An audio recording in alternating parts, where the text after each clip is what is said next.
He is the King, the all-knowing, the wise. Lo, the nightingale of paradise singeth upon the twigs of the tree of eternity, with holy and sweet melodies, proclaiming to the sincere ones the glad tidings of the nearness of God, calling the believers in the divine unity to the court of the presence of the generous one, informing the severed ones of the message which hath been revealed by God, the King, the glorious, the peerless, guiding the lovers to the seat of sanctity and to this resplendent beauty. Verily, this is that most great beauty, foretold in the books of the messengers, through whom truth shall be distinguished from error, and the wisdom of every command shall be tested. Verily, he is the tree of life that bringeth forth the fruits of God, the exalted, the powerful, the great. O Ahmad, bear thou witness that verily he is God, and there is no God but him, the King, the Protector, the Incomparable, the Omnipotent, and that the one whom he hath sent forth by the name of Ali was the true one from God, to whose commands we are all conforming. Say, O people, be obedient to the ordinances of God, which have been enjoined in the Bayan by the glorious, the wise one. Verily he is the King of the messengers, and his book is the mother book, did ye but know. Thus doth the nightingale utter his call unto you from this prison. He hath but to deliver this clear message.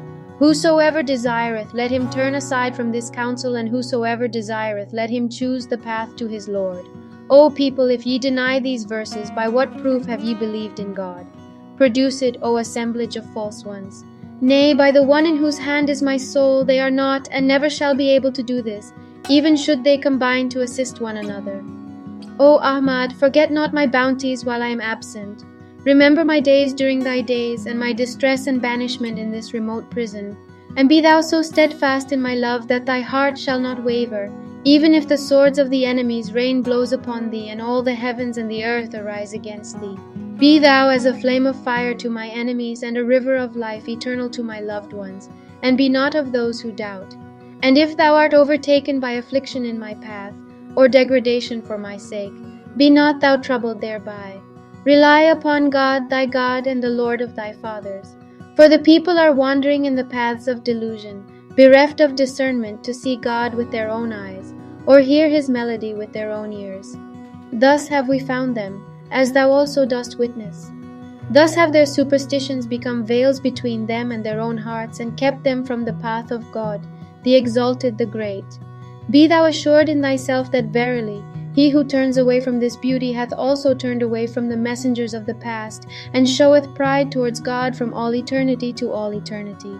Learn well this tablet, O Ahmad, chant it during thy days, and withhold not thyself therefrom. For verily, God hath ordained for the one who chants it the reward of 100 martyrs, and a service in both worlds. These favors have we bestowed upon thee as a bounty on our part, and a mercy from our presence, that thou mayest be of those who are grateful. By God, should one who is in affliction or grief read this tablet with absolute sincerity, God will dispel his sadness, solve his difficulties, and remove his afflictions. Verily, he is the merciful, the compassionate. Praise be to God, the Lord of all the worlds.